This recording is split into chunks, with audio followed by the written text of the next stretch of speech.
I've been playing a lot of furry games lately, and I do mean a lot, so I figure before we get to our game of the year, I should at least organize my thoughts on them better. And what better way to do that than with a tier list? If you don't know what a tier list is, then good luck, I'm not explaining it.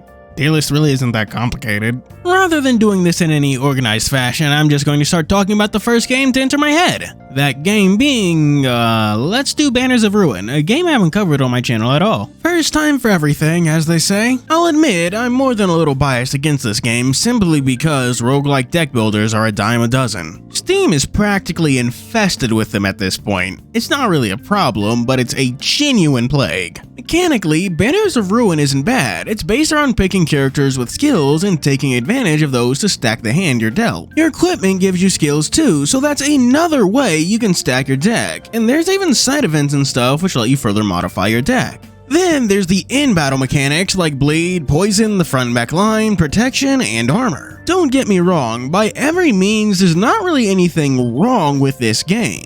But at the same time, I feel like it's lacking that certain spice that could make it better. It's one of those games you don't regret buying, but at the same time, there would be better games to spend your money on. Which is part of the reason that I covered this game first, because I think it's a good game to use as a grading curve here. Banners of Ruin will be our baseline, a game that gets a passing grade, so we'll shove it right into D tier. Let's establish some further baselines with the game Kellybot. I'm totally getting off topic here, but at what point do the sheer quantity of roguelikes being made does it begin to count as an infestation? I ask that because this game is also a roguelike, but notably, Kellybot is a roguelike Metroidvania. It follows a prince as he gets lost in time, traveling to various different versions of his kingdom to save his brother. The gameplay itself is mostly just fine. Think of it as a slightly worse Dead Cells. Kellybot is much less kinetic and much more stiff. I will shout out the level design though. It manages to be fairly varied despite the fact that there's only like 4 or 5 levels. What makes Kellybot stand out so much is the writing.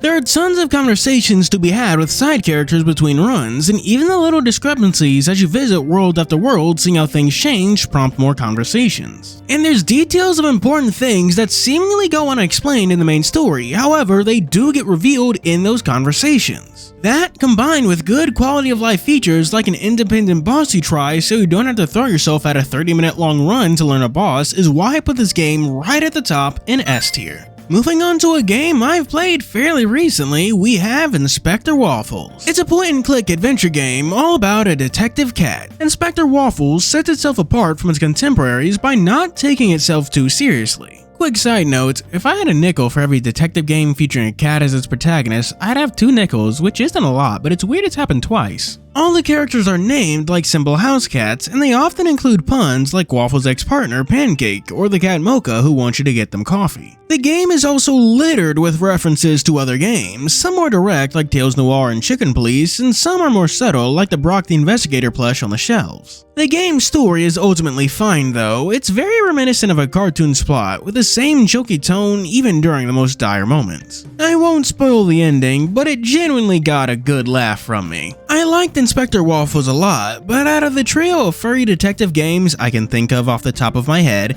it's the one I like the least, so it gets C tier. I like the game, but I don't like it enough to do the secret ending for myself, despite the fact that the game is fairly short. Speaking of the furry detective trio I can think of off the top of my head, let's go to the next one, Blacksad, Under the Skin. First thing to know is that Blacksad is a comic series. I actually made a whole video about it that you totes should watch, by the way. The franchise is all about the cat detective Blacksad, and the game specifically is about him trying to get behind the murder of the gym manager Joe Dunn. Along the way, he uncovers gambling, doping, a missing boxer, and of course, murder. The game is started after Telltale games, which are basically just 3D point and clicks. Granted, most pointy clickies are isometric, so I suppose a lot of them are already 3D, but we're ignoring that. The biggest issue I have with Under the Skin is that this game is jank. You will run into bug after bug. For some reason, the game got like super laggy at specifically one part of one map, and it baffled me. The story is genuinely really good, easily better than anything Telltale has put out, but I'd be lying like a bastard if I said the technical issues didn't get in the way. I'll admit that this game probably ought to go in like D tier, but you're dealing with someone who owns every Blacksad book in hardcover, so I'll put it in B. Let's wrap up with the last of the furry detective games that I can think of off the top of my head.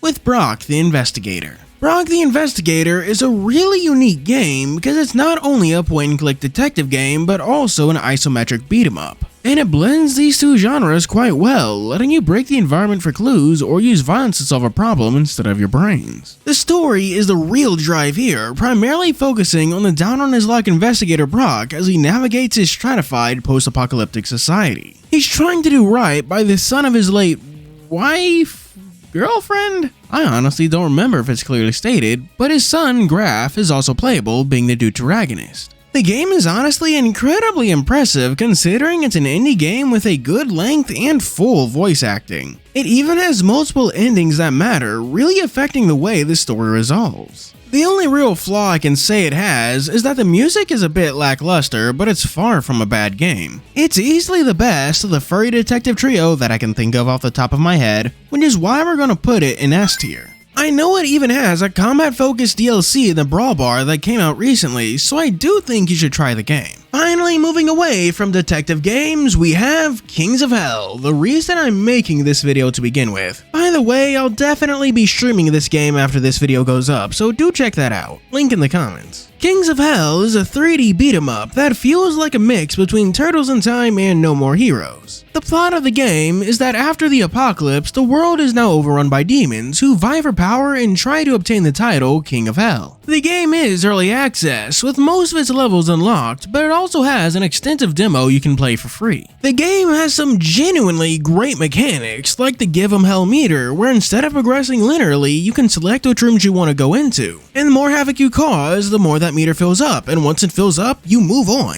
This allows for a lot of player freedom and expression in choosing how they progress, not just going through a single linear level. And the game has a wonderful sense of style, from the graphics to the enemies to just, well, the vibe. It's crazy, vulgar, and chaotic, and bloody, and it's just wonderful. However, part of the reason why I wanted to make this video was not just to talk about Kings of Hell, but to also complain about it. It's clear that Kings of Hell is stylized after arcade games, not just from the way the buttons are shown, but just because the game kinda feels like it'd be better to play with a hitbox instead of a controller. And this goes into the gameplay as well, because this game doesn't totally work as an in-home experience. I think the biggest issue with this is that bosses don't have attack patterns, they have attack pattern.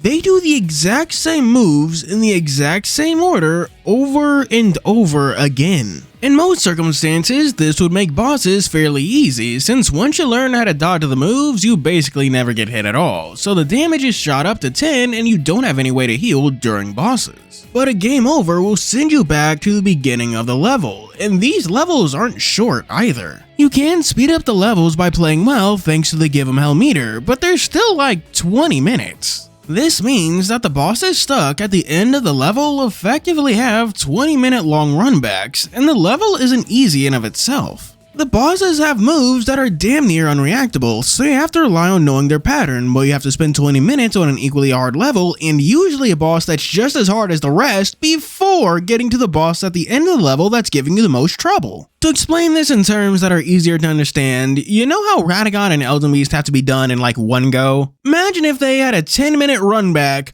and Radagon was also 10 minutes in of themselves. Like, imagine you've had to do all of Stormveil just to fight Radagon, and there was still Elden Beast after that. This is a testament to how strong King of Hell's core mechanics are, because this part only sucks when you're grinding out a level over and over and over again. As I was going through levels I already played in the demo, I was having a lot of fun, but it's the learning process for new stages and new bosses that's fucking miserable. And I can't stress enough that this isn't just me hating runbacks. I like Dark Souls 1 through 3 and Bloodborne. I think Grohl isn't that bad. Yeah, Grohl the Great from Silksong isn't that bad of a boss. But my god, does Kings of Hell just wear on you over and over and over again. Kings of Hell is probably an S tier game when it's working. When it's working being the operative word here. The game is still in early access, so I suppose adjustments could be made, but I for the life of me couldn't imagine what changes I would make in the creator's shoes. Now that I've got Kings of Hell off my chest, I can finally move on to another game.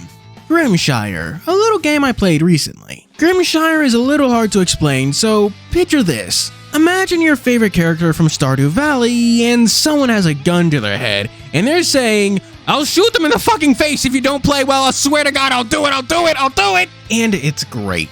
The actual plot is that there's basically a plague going on, all these animals be getting rabies and stuff. So now you're the only farmer in this very isolated community, has to keep them all fed. And then the government is like, "Hey, yo, give us stuff and taxes and whatever." And it creates this very unique farming sim because instead of being cozy or relaxed, Grimshshire is the most stressful game I have ever played. Every plant you grow matters, every mineral you mine, every fish you catch, and it forces you to really engage with every mechanic to truly do your best. I don't even really like farming sims, but Grimshshire managed to break through and give me one that I love.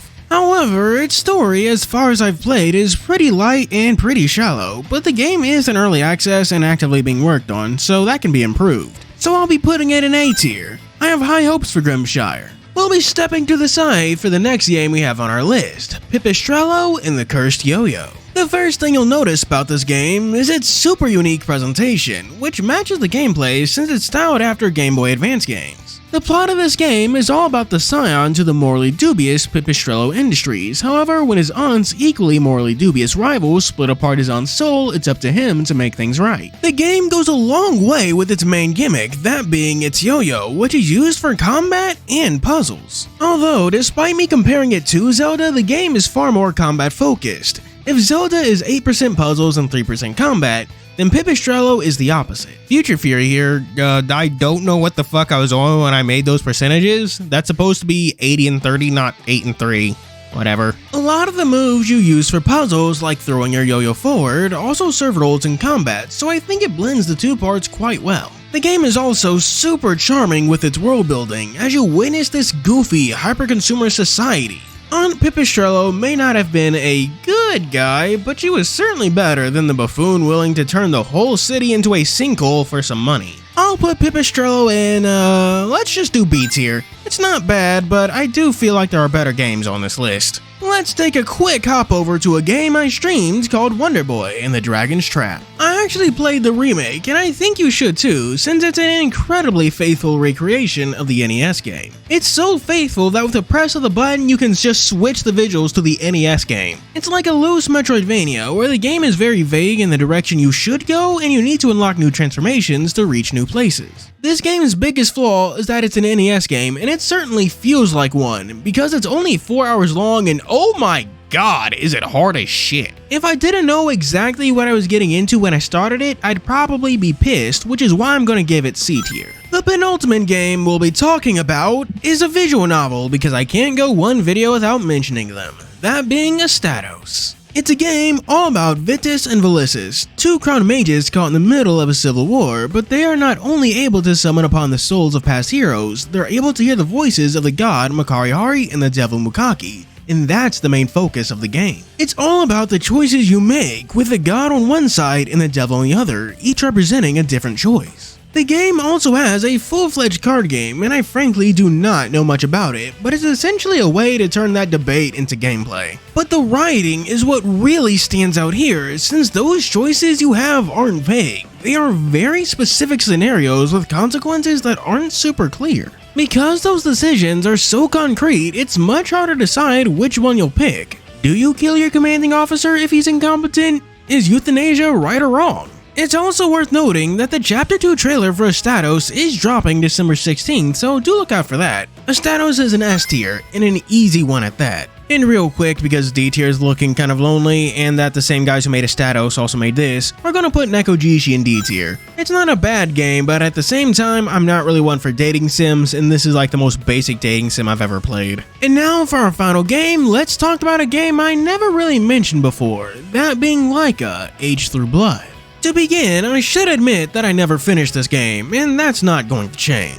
Laika is a Metroidvania with a pretty cool concept since it's all done on a bike, and I'll admit that it can be fun. Riding and shooting, doing backflips to refill your ammo, all the guns, all the blood, all the gore, it's great. The game's art direction is also top notch, from the graphics to the morose music. Even though I didn't really like it, I still remember and love the aesthetics. My issue is that, well, you play on a motorcycle and it feels like it. Stopping and starting and just doing everything feels like you're on a bike, and I didn't really like that, so I dropped the game. If you think doing everything on a motorcycle is cool, then by all means, try the game, but I'm gonna put the game in C tier. I can recognize that it's a good game, but I can also recognize that it's just not for me. Despite having more games that I want to cover like Aim to Capture and Echo, it is now so late that it's looped over and become early, so I really should finish this fucking video. Let's get to our Patreon shoutouts. We have special thanks to Wolfix, McCoides, Garlafay, Tron, and Zora Chow.